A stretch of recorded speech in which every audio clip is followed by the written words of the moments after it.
New King James Version, and do not be conformed to this world, but be transformed by the renewing of your mind, that you may prove what is that good and acceptable and perfect will of God. At pinagpala ng Panginoon Diyos, kanyang mga salita.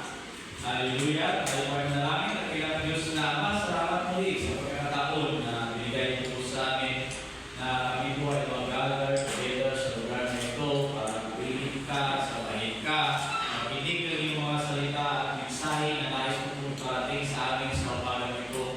Dalangin namin ng Diyos na buksan mo ang aming puso at isipan na anuman ang mensahe mo na nais mo parating sa bawat isa po sa amin sa umagang ito, hindi lamang ito maitago sa aming puso at isipan, kundi ito po ay aming mayroong buhay at ikaw ang siyang tunay na maitaas namin sa aming mga buhay sa pangalan ng aming Panginoong Jesus. Amen. Sa Romans chapter 12. Sa Romans chapter 12 verse 2 refers to the present age characterized by values and practices na salamat po sa karuban po ng ating Panginoong Diyos. Yung mga pangyayari, yung mga nagtitrending ngayon sa mundo natin na salamat sa karuban ng ating Panginoong Diyos. Historically, ang mga early Christians sa Roma ay naharap po sila sa pressure to conform to Roman societal norms. Kailangan nila kasi na pakiayon po sa kung anumang tradition mga Romano, which often conflicted with Christian teachings na dapat sa tinuturo po bilang mga Kristiyano. This call to non-conformity echoes throughout Scripture, such as in 1 John chapter 2 verse 15 to 17, kung saan ang mga mananampalataya ay inuobliga, sabihin natin inuobliga na huwag mahalin ang mga bagay sa mundong ito. The idea is to resist the moral and ethical standards that are not aligned, kung hindi naka-align sa ating Panginoong Diyos at sa Kanyang kaharian. So, ito po ay mahigpit na paalala po sa atin bilang mga Kristiyano na hindi po tayo dapat umayon sa mundo at huwag po natin mahalin ang mga bagay na nandito po sa mundo.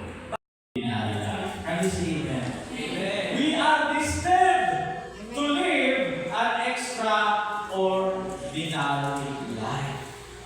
Amen. Pag sinabi kasi extraordinary life, ibig sabihin, we are not created merely to exist, but we are created to live for God's purpose. My purpose, sabi mo, my purpose, ibig sabihin na mabuhay po tayo ng extraordinary life. My purpose po ang ating buhay. Mga kapatid, maraming tao ang nabubuhay pero hindi talaga living with purpose. Gumigising, nagtatrabaho, kumakain, natutulog. Routine lang, di ba? Routine lang, ikot-ikot lang, ulit-ulit lang. Pero walang direksyon. May activity, pero walang assignment. May buhay, parang walang impact. But today, sabi niya natin today. But today, I want to declare, we want to declare, i-declare po natin lahat. I refuse to live an ordinary life. Can you see it? Pagpapagalan po natin ang Panginoon. Lord to God. Hindi ibig sabihin ito na kailangan po natin maging sikat. Hindi po ibig sabihin na kailangan natin na maging mayaman o maging tanyag. Ang ibig sabihin po dito, we refuse to waste the life that God has given us. Can you see Amen? Amen. Na hindi po natin hayaan na masayang yung buhay na pinagkatiwala po sa atin ng ating Panginoong Diyos. Because your life is not an accident. Sabi mo dyan sa katabi mo, hindi ka aksidente. Your life is not an accident. At hindi rin aksidente kung bakit nabuksan ang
Amen? Dapat we refuse to define by the world. Ano sabi nila sa Romans chapter 12 verse 2? Na binasa natin kanina, do not conform to the pattern of this world. Mga kapatid, ang mundo may sarili itong definition ng success. Successful ka kapag marami kang pera. Sino maraming pera sa atin? Sana all. Successful ka kapag maraming followers. Amen? Pag maraming likes, pag maraming love reactions sa mga post mo. Pero sabihin ko sa inyo mga kapatid, kahit walang nagla-like sa post mo, kahit walang nagre-react ng love sa post mo, pero ang mahalaga, love at like ka ni Lord. Can you see Amen? Wala sa kaya natin magpapalord. Lord God, successful ka kapag kilala ka. Successful ka kapag mataas ang position mo. Pero iba po ang definition ng Diyos. Sabihin mo, iba ang definition ng Diyos. Ano ang sasabi sa Mark chapter 8 verse 36? Sabi mo dito, for what will it profit a man if he gains the whole world and loses his own soul? You can gain the whole world and still lose your purpose. Kaya sa amen, mapasayuan ang lahat ng mga bagay dito sa mundo. Kung wala namang purpose ang buhay mo, wala ding kabuluhan ang buhay mo. Kaya sa amen pa mga amen. Kaya kailangan mo natin tanungin, sino ang nag-define ng buhay ko? Ang mundo ba o ang ating Panginoon Diyos? Hello, kanya ko na kayo mga kapatid. Sino ang nag-define ng buhay mo? Ang mundo ba o ang ating Panginoon Diyos? Imagine nyo mga kapatid yung isda. Gusto mo niya na gayahin yung ibon. Gusto din niya na lumipad. Tingin ang tingin siya sa ibon at sinasabi niya, gusto ko rin lumipad. Pero kahit anong effort mo niya, hindi mo siya magiging ibon. Hindi mo siya makakalipad. Why? Tanungin niyo kung bakit. Bakit? Because he was created for a different purpose. Can you say amen? Iba po yung pagkalikha sa kanya. Hindi mo siya para lumipad, kundi para lumahoy. Amen? Sometimes we become frustrated because we're trying to live according to somebody else's design. Gusto ko tatagayan yan. Magaling kumanta, magaling mag-drums. Gusto magkagaya niya na magaling magsalita. Pero iba ang purpose mo eh. Can you say amen? Iba ang purpose mo. Kinukumpara natin ang sarili po natin sa ibang tao. Bakit siya ganito? Bakit siya successful? Bakit siya marami siyang opportunities? But God didn't call you to become somebody else. Can you see amen? He created you unique. Sabihin mo, unique ka. Amen. Amen? Yung lahat tayo ay pilikha ng Panginoong Diyos na nakakaiba sa isa't isa. Yung we are created unique by God. God called you to become the person He created you to be. Can you see amen, mga kapatid? Glory to God. So, ano gagawin mo natin? Stop comparing. Sabi mo, stop comparing. Tigilan mo yung pagkakumpara mo sa sarili mo sa iba. Stop copying. Tigilan mo yung gaya-gaya sa iba. Sabi mo, huwag kang gaya-gaya. Stop living for people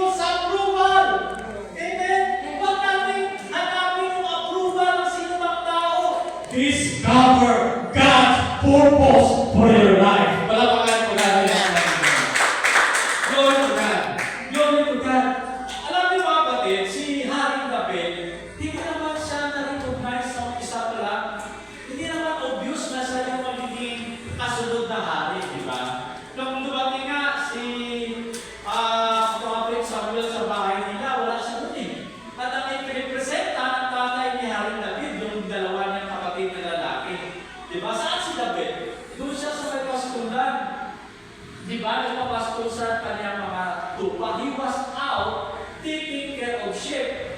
But God saw something others did not see.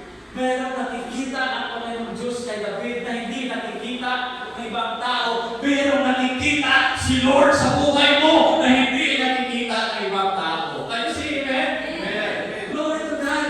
Anong sabi sa 1 Samuel 16 verse 7? But the Lord said to Samuel, do not look at his appearance or at his physical stature, because I have refused. For the Lord does not see as man sees. For man looks at the outward appearance, but the Lord looks at the heart. Can you see amen? Hindi tinitingnan ng Diyos yung outward appearance mo natin. Ang tinitingnan ng ating Panginoong Diyos, yung laman ng ating puso. Can you see amen? Glory to God. People saw a shepherd sa kay David, but God saw a king. People saw His presence. Nakikita ng mga tao na nag-i-exist siya. But God saw His potential. Ano sa amen? Nakikita ng mga tao na pumunas ka na ng pupuan dyan. Nakikita ng mga tao na nag-map ka ng sahig. Nakikita ng mga tao na naglilinis ka ng CR. Pero ang Panginoong Diyos, meron siyang nakikita potential sa iyo. Ano sa amen? Glory to God. People saw His occupation. Ang tingin ng ibang tao sa kanya, shepherd lang siya. God saw His calling. Amen? Sabi ko sa tabi ko, may calling ka. May calling ka. May panawagan ka ni Lord. Kaya mga kapatid, never allow people's limited vision to define God's unlimited purpose for your life. Can you see amen? Glory to God. Maybe someone told you, hindi ka magaling. Wala kang A! Wala kang A. Sabihin ko sa iyo kapatid, may K ka. Sabihin mo, may K ako. May Kristo ako sa puso. Amen?